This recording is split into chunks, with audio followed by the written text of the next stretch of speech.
All right, let's get right into it. Today, we are going to tackle one of the most important, but honestly, one of the most misunderstood parts of our diet protein. We're going to cut right through all the noise and get straight to what you really need to know about getting enough of it every single day. So, does any of this sound familiar to you? You're trying to do all the right things, maybe lose a little weight, or just feel strong in your own body, but you're always hungry, you're fighting cravings, and you're just not seeing the results you want. Well, what if I told you the answer might be hiding in plain sight? Yep, right there on your plate. And this right here really gets to the heart of the problem. On the left, you've got the official recommendation. That's the bare minimum amount of protein you need just to, not get sick. But look over on the right. That's the optimal range. That's what you need to actually thrive, to build muscle, manage your weight, and feel your absolute best. That huge gap between just surviving and truly thriving, that's what we're going to explore today. So here's our game plan. First, we're going to bust the big myth around that official protein recommendation. Then we'll dive into the real benefits of getting more protein. After that, we'll debunk some of those common fears you might have heard. Then we get to the good stuff, figuring out your personal protein target, showing you exactly how to build a high-protein day, and we'll wrap up by completely rethinking your daily plate. Okay, first up, the protein recommendation myth. It's time we all get on the same page about what that number you always hear about actually means. So here's the key takeaway. The recommended dietary allowance, the RDA, it's not a goal for optimal health, not at all. It's the absolute bare minimum you need to prevent a deficiency disease. Think of it like this. It's a safety net to catch you from falling, not a launch pad to help you soar. And hey, don't just take my word for it. This quote from the scientific journal Nutrients says it all. The RDA is constantly misunderstood. It's the floor, not the ceiling. Honestly, aiming for the RDA is kind of like aiming for a D- on a test. I mean, sure, you passed, but you're definitely not excelling, right? All right, now for the fun part, the real benefits of protein. Let's talk about why aiming for that higher, optimal range we saw a minute ago can make such a massive difference for your body and your health. And what's so cool is how these benefits all work together.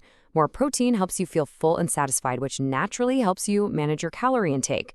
As you lose weight, it protects your hard-earned muscle. It's also absolutely essential for building stronger bones, for repairing your body after a workout, and, this is a big one, for fighting off that muscle loss that happens as we get older, something called sarcopenia.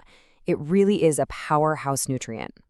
Of course, whenever we talk about eating more protein, a few of those old, stubborn myths always seem to surface.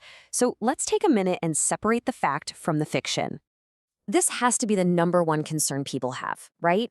This idea that eating more protein is somehow going to wreck your kidneys. But here's the reality for anyone with healthy kidneys. Your body is amazing. Your kidneys are incredibly well designed to handle protein. Study after study shows that for a healthy person, a higher protein intake doesn't cause any harm. Your kidneys just adapt to the workload, plain and simple. Okay, the second big myth you hear is that protein makes your body acidic, and that this acid then leaches calcium straight out of your bones to balance things out, leaving them weaker. Well, guess what? The actual science points in the complete opposite direction.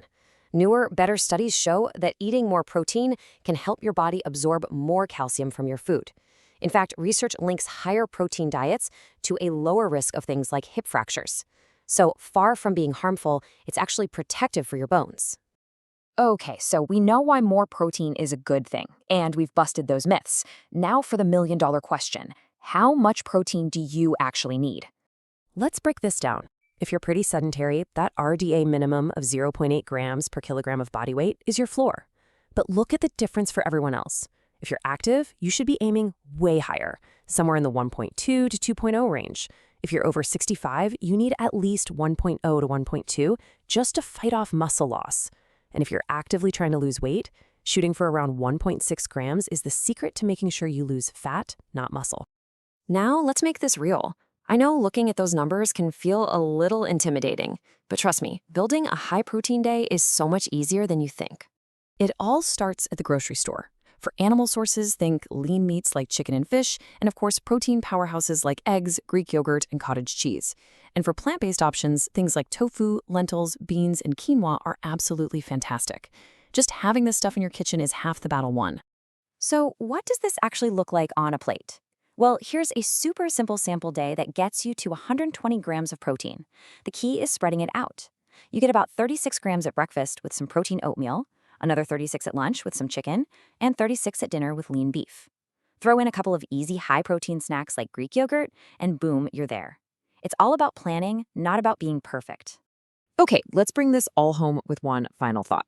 A simple shift in thinking that can really create some lasting change in how you eat. If you remember just one thing from all of this, let it be this. You have to change your perspective. That RDA number isn't the finish line, it's the starting block. If you want to build a strong, energized, resilient body, you have to aim for what's optimal, not just what's adequate. So I'll leave you with this one question to think about. The next time you make a meal, take a look at your plate. Is protein the star of the show? The thing you build the whole meal around? Or is it just an afterthought, a side dish? Because changing that one thing, making protein the centerpiece, that could be the key that unlocks everything for you.